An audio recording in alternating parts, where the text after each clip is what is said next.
Thomas Aquinas was no dummy. Remember him? Yeah, the Italian fella, Christian monk, philosophical superstar of the 13th century. Aquinas thought morality was important for everyone and that being a good person was a vital part of God's plan for each of us. But he also knew that not everyone had been exposed to the Bible or had even heard of God. So what bothered him was, how could people follow God's moral rules, also known as the divine commands, if they didn't even know about the guy who made the commandments? Aquinas just couldn't believe that God would have made expectations for us if he didn't also give us, all of us, a way to meet them. So Aquinas theorized that God made us preloaded with all the tools we need to know what's good. This idea became known as the natural law theory. And there are a lot of versions of this theory still circulating around today, but Aquinas' original take on natural law is by far the most influential and the longest standing. How influential? Well, if you're Catholic or a member of any of the major Protestant denominations or were raised in those traditions, then you're probably already familiar with how Aquinas saw the moral universe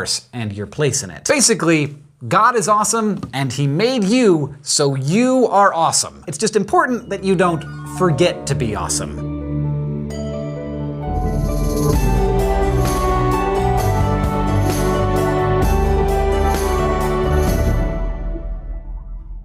We all want stuff. Aquinas got that, and he said that it was okay. In fact, the theory of natural law is based on the idea that God wants us to want things, specifically good things. Aquinas argued that God created the world according to natural laws, predictable, goal-driven systems whereby life is sustained and everything functions smoothly. And as part of this natural order, God made certain things that were good for his various creatures. Sunlight and water are good for plants, meat is good for cats, and plants are good for bunnies. And because God is awesome, he instilled all of his creatures with an intuitive desire for the things that he designed to be best for them. The things that we are designed to seek are known as the basic goods, and there are 7 of them. The first thing that all living things just naturally want, Aquinas said, is self-preservation, the drive to sustain life. Aquinas thought God built all creatures with a survival instinct, and this appears to be pretty much true. I mean, we naturally avoid dangerous situations like swimming with hungry sharks, and when we find ourselves in danger, we don't have to stop and ponder the options before getting ourselves to safety. After preserving our own lives, our next most pressing basic good is to make more life. In other words, to reproduce. Some beings are able to do this on their own, but since we need to coordinate matters with a partner, God kindly instilled us with a sex drive and made the process feel good to make sure that we do it. Thanks, God. But once we manage to achieve our second basic good, reproduction, we need to educate those kids we just made. For humans, that's gonna mean stuff like school and lessons in morality. But even non-human animals need to teach their babies how to hunt and avoid predators. Otherwise, the offspring they worked so hard to create aren't going to survive long enough to reproduce themselves, which of course is the goal of everything. And while these first goods seem to apply to a pretty wide swath of creation, some of the basic goods are just for humans because of the particular kind of being we are. For instance, Aquinas thought we are built with an instinctual desire to know God. He believed we seek him in our lives whether we've been exposed to the idea of God or not. Interestingly, the existentialist Jean-Paul Sartre agreed with Aquinas on this.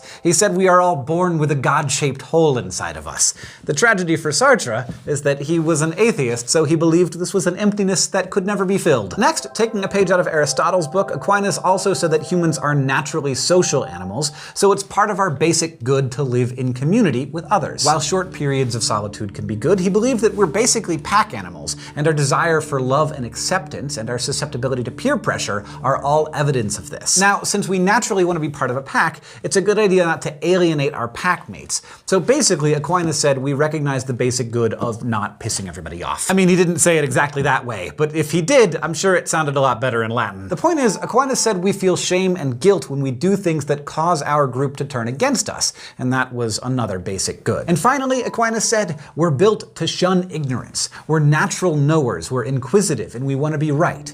This is another trait that we share with non-human animals because knowledge promotes survival, and ignorance can mean starving to death or ending up as someone's dinner. So these are the basic goods, and from them we can derive the natural laws. We don't need the Bible or religion class or church in order to understand the natural law, Aquinas said. Instead, our instinct shows us the basic goods, and reason allows us to derive the natural law from them. Right acts, therefore, are simply those that are in accordance with the natural law. So, How does this whole system work? Well, I recognize the basic good of life because I value my own life, and that's clear to me because I have a survival instinct that keeps me from doing dangerous, stupid stuff. Then reason leads me to see that others also have valuable lives, and from there I see that killing is a violation of natural law. So for each negative law or prohibition, there's usually a corresponding positive one, a positive injunction. For example, do not kill is a prohibition, but there's also a positive injunction that encourages us to promote life. And I can take that positive injunction of promoting life to mean anything from feeding the hungry to caring for the sick to making healthy choices for myself. And we can do the same with each of the basic goods. The basic good of reproduction leads to a prohibition. Don't prevent reproduction, which is why the Catholic Church has been opposed to birth control. And the positive injunction there is do procreate. Do all the procreating you want. And if you think it through using your God-given reason, you'll be able to see how other natural laws are derived from the basic goods. But of course, as with the divine command theory, the theory of natural law raises plenty of questions. For example, if God created us to seek the good, and if we're built with the ability to recognize and seek it,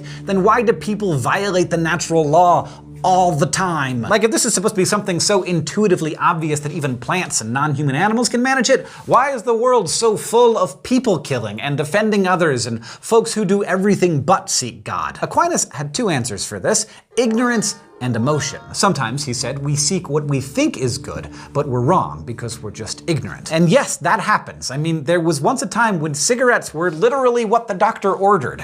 Back then, we thought we were promoting our health, but we were actually hurting it. No matter how awesome God made you or your desires, you have to have some understanding of how to be awesome. But ignorance cannot account for all of the stupid things that we do. Aquinas, again following Aristotle here, said that even though we're rational, we're also emotional creatures. And sometimes we see what we should do, but emotion overpowers our reason and we fail to do the things we know we should. So in those cases, we just kind of forget to be awesome. Now, as with the divine command theory, natural law gives us a handy answer to the grounding problem. It tells us that morality is grounded in God, that He created the moral order. It also gives us a reason to be moral. Following the natural law makes our lives work better. But while it seems to have a lot more going for it than divine command theory, natural law theory has its share of critics as well. First of all, it's not going to be super appealing to anybody who doesn't believe in God. You can tell me God set the world up according to natural laws, but if I reject the whole premise, there's not a lot you can do to convince me. Another objection comes from 18th century Scottish philosopher David Hume in the form of what's known as the is-ought problem. And to investigate this, let's pop over to the thought bubble for some flash philosophy. Hume said it's fallacious to assume that just because something is a certain way,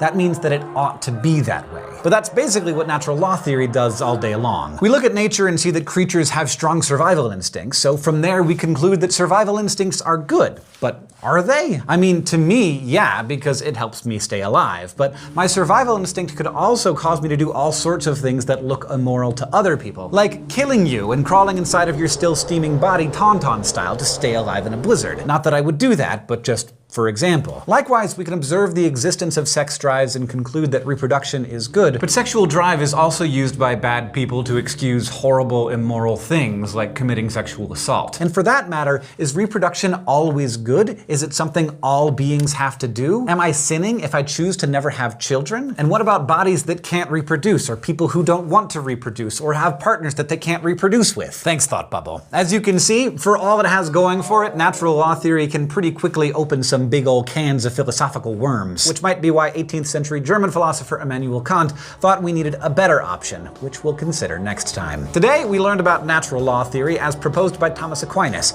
We studied the basic goods and the way instinct and reason come together to point us to the natural law. We also discussed some problems with the theory, in particular, the is-ought problem advanced by David Hume. Crash Course Philosophy is produced in association with PBS Digital Studios. You can head over to their channel to check out a playlist of the latest episodes of shows like Blank on Blank, Braincraft, and Comandity. This episode of Crash Course was filmed in the Dr. Cheryl C. Kinney Crash Course studio with the help of all of these awesome people, and our equally fantastic graphics team is Thought Cafe.